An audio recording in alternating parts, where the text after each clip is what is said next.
ang iba't ibang anyo ng terorismo. Yung mga na-recruit yung mga members ng Makabayan, Anak Bayan, and so forth and so on, kinusuitan nyo ba sila na, kasi gobyerno na rin kayo eh, because you became elected officials, are you ready to disown or denounce them? Tignan natin ang iba't ibang anyo ng CPP, NPA, NDF at ng mga taga-suporta nito. This is Pinoy Extreme. Let's do this. This is Pinoy Extreme. Having joined the NPA na lumalaban sa gobyerno, ito, bakbakan ito, pumapatay ng mga sundalo, nag-extort ng pera sa may mga negosyo, sa mga kanayunan. Pareho tayo, we're on the same boat practically. But what I'm trying to say is, kami, immediately when they defected, we considered them as enemies because they became enemies of the state. Now I'd like to ask you point blank, do you share the same sentiment regarding your members or former members who, sabi nga nila, sumampa do sa NPA para makipaglaban na gamit ang armas? Mr. Chair, definitely we do not consider them as enemies.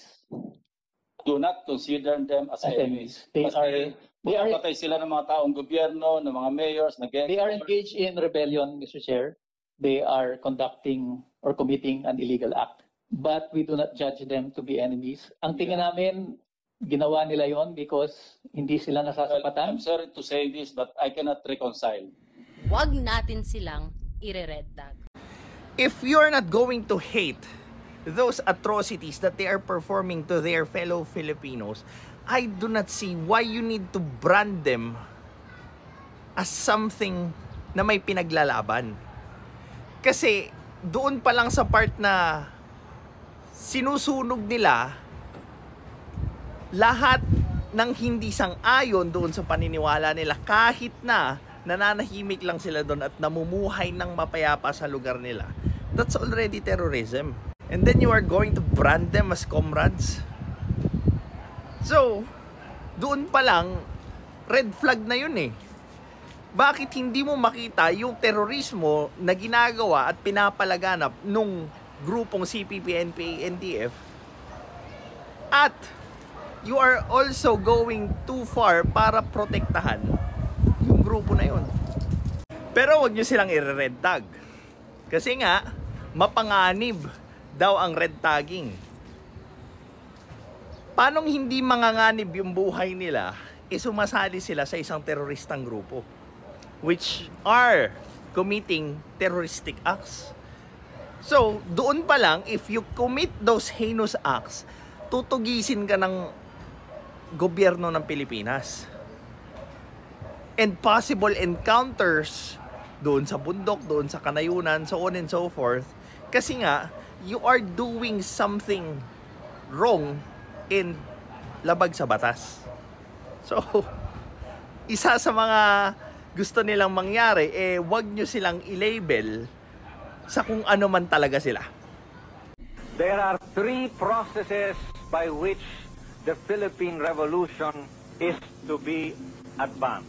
These include the building of the Communist Party of the Philippines, the building of the new People's Army, and the building of the National Democratic Front. At any rate, even while there are the forces of armed revolution, there are the legal democratic forces in the Philippines. The biggest of these is Bagong Alyansang Makabayan, or Bayan in short. Its biggest component organizations are Kilusang Mayo Uno, which is the labor center, the Pambansang Kilusang Magbubukid, which is the Kilusang Magbubukid ng Pilipinas, or KMP, Gabriela, the Women's Alliance, League of Filipino Students, Alliance of Concerned Teachers, Gabriela at Alliance of Concerned Teachers. Huwag sila i-red tag. Pati ang bayan muna na binuo ng mga aktivista mula sa Bagong Alyansang Makabayan na sinabi ni Joma Sison, huwag i-red tag.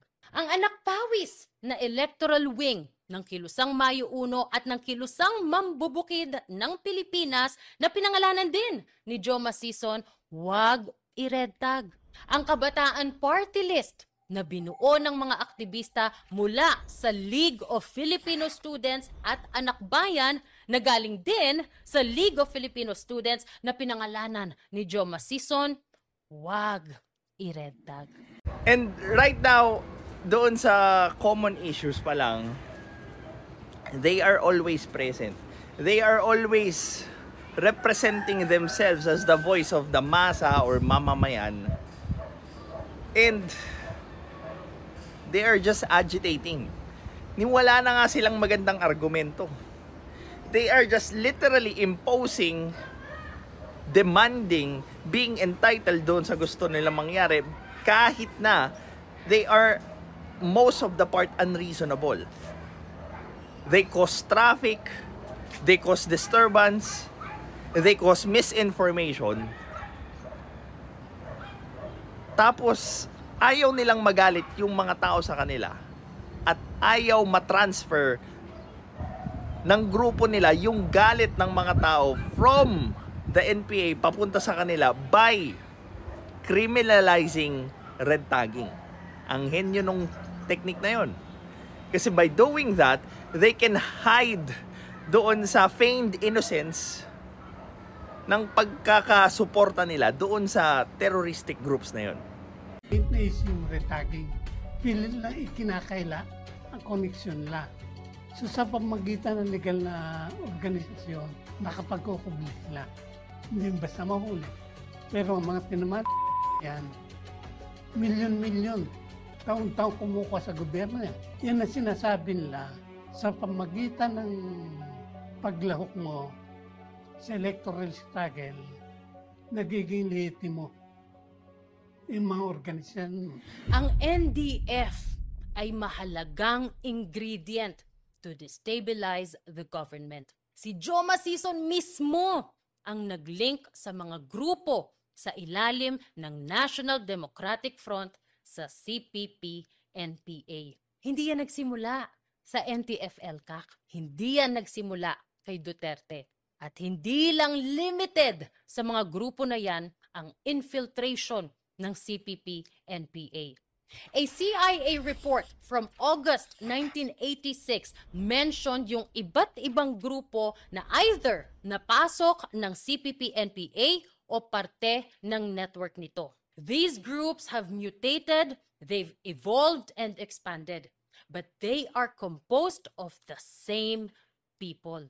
The report even said that internationally, ang NDF maintains an extensive support network that generates propaganda and serves as a conduit for funding mula sa mga Pilipinong expat and doon sa mga sympathetic political groups. By sponsoring travel for NDF cadres, the International Commission also aids the flow of radical ideology pabalik sa Pilipinas.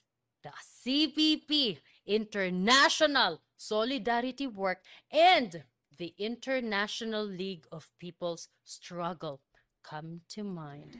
Naging source din ng income ng Kilusan yung IP kasi ginagawan ng pag-aaral yung sitwasyon ng mga IP at pagkatapos gumagawa kami ng project proposal, at ipinapasa namin sa mga funding agencies abroad para mabigyan ng pondo yon. Halimbawa, pipicturean nila yung mga nitibo natin na walang eskwelahan, tulad ng mga report na ito ngayon, nandito sa NCIP report.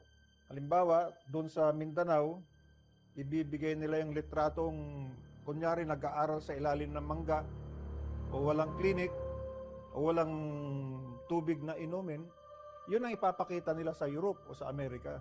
At ang kasunod nun ay pagkuha ng donasyon. So nakakakalap sila doon. Kaya napakahirap talaga buwagin ng grupo. It's because nagtatago sila doon sa original or doon sa legitimate groups that are propagating legitimate cause. Well, sa papers, yes. But behind all of those, yung intent kasi nila is to actually gain support, especially fundings from different groups para i-feed doon sa pinakamatagal ng arms struggle sa Asia. Hence, buhay na buhay yung income flow ng kilusan ng terroristic groups. Plus, they are not also short doon sa manpower kasi nga, andyan naman yung recruitment sa schools, sa trabaho, sa bukid, sa kung ano-ano pang sektor na na-infiltrate nila.